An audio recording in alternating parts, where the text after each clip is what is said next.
Malaysia की संसद में उस वक्त सियासी भूचाल आ गया जब देश के प्रधानमंत्री अनवर इब्राहिम ने खुलकर दावा किया कि उनकी सरकार को गिराने की साजिश रची जा रही है।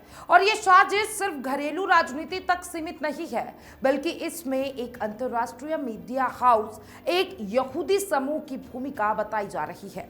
अनवर इब्राहिम ने साफ शब्दों में कहा कि मैं गाजा और ईरान पर अपना स्टैंड लिया और अब मुझे निशाना बनाया जा रहा है।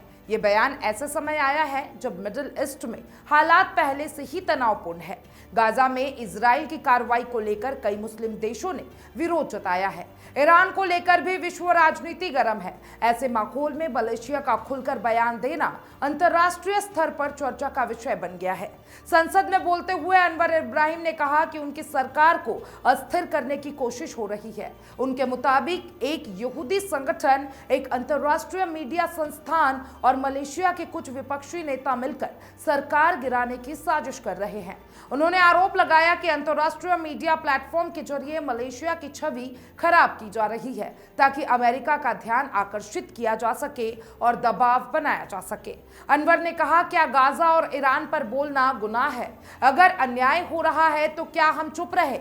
मैं बोलता रहूंगा। उनका यह बयान साफ संकेत देता है कि वे अपने रुख से पीछे हटने वाले नहीं है। मलेशिया ने हाल ही में ईरान के समर्थन में बयान दिया था और गाजा के मुद्दे पर भी इजराइल की आलोचना की थी। दिलचस्प बात यह है कि मलेशिया उन शुरुआती देशों में था जिसने ईरान के सर्वोच्च नेता अली खामेनेई पर हमले की कड़ी निंदा की और इस रुख के बाद से ही अंतर्राष्ट्रीय हलकों में मलेशिया की स्थिति पर चर्चाएं तेज हो गई है। प्रधानमंत्री का कहना है कि उनकी सरकार को अस्थिर करने की कोशिश नई नहीं है।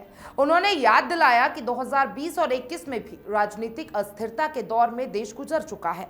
उस समय सत्ता परिवर्तन और गठबंधन की राजनीति ने मलेशिया को हिला दिया था, इसलिए इस बार वे किसी भी साजिश को हल्के में लेने के मूड में नहीं है। अनवर इब्राहिम ने विपक्ष पर भी सीधा हमला बोला। उन्होंने कहा कि क्या विपक्ष को सरकार गिराने के लिए विदेशी ताकतों का सहारा लेना पड़ा है।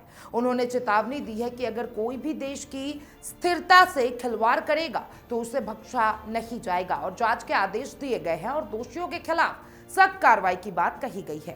अब सवाल यह उठता है कि क्या यह सिर्फ राजनीतिक बयानबाजी या वाकई कोई बड़ी अंतर्राष्ट्रीय साजिश चल रही है। देखिए, मलेशिया एक बहुधार्मिक और बहुसंस्कृतिक देश है। यहाँ की लगभग 63% आबादी मुस्लिम है। इसके अलावा 18% बौद्ध और 9% ईसाई और 6% हिंदू समुदाय के लोग रहते हैं। ये देश लंबे समय से मुस्लिम दुनिया में से एक संतुलन और व्यवहारिक आवाज माना जाता है। हालांकि इजराइल के साथ इसके आधिकारिक राजनीतिक संबंध नहीं है, लेकिन वैश्विक मंच पर यह अक्सर फिलिस्तीन के समर्थन में बोलता रहा है। यही वजह है कि जब अनवर इब्राहिम ने खुलकर गाजा और ईरान का समर्थन किया तो इसे सिर्फ एक बयान नहीं बल्कि एक रणनीतिक संदेश के तौर पर भी देखा गया।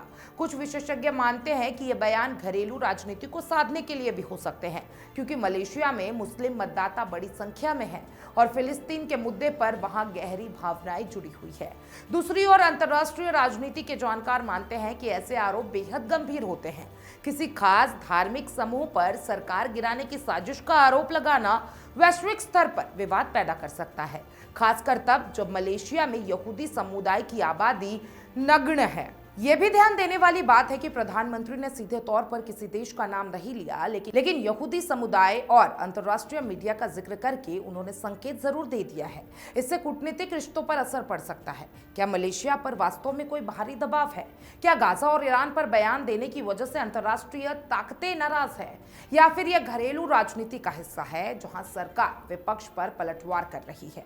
इन सवालों का जवाब जांच के बाद ही साफ हो पाएगा। फिलहाल इतना तय है कि मलेशिया की राजनीति एक बार फिर उबाल पर है।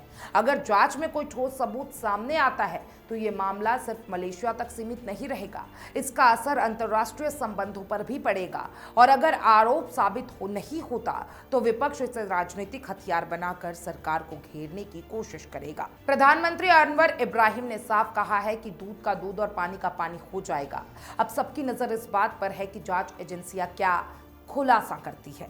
मलेशिया जैसे स्थिर और आर्थिक रूप से उभरने वाले देश के लिए राजनीतिक अस्थिरता बड़ा झटका हो सकती है। इसलिए सरकार भी नहीं चाहेगी कि कोई भी साजिश देश की छवि और अर्थव्यवस्था को नुकसान पहुंचाए। आने वाले दिनों में ये मामला और गरमाने वाला है।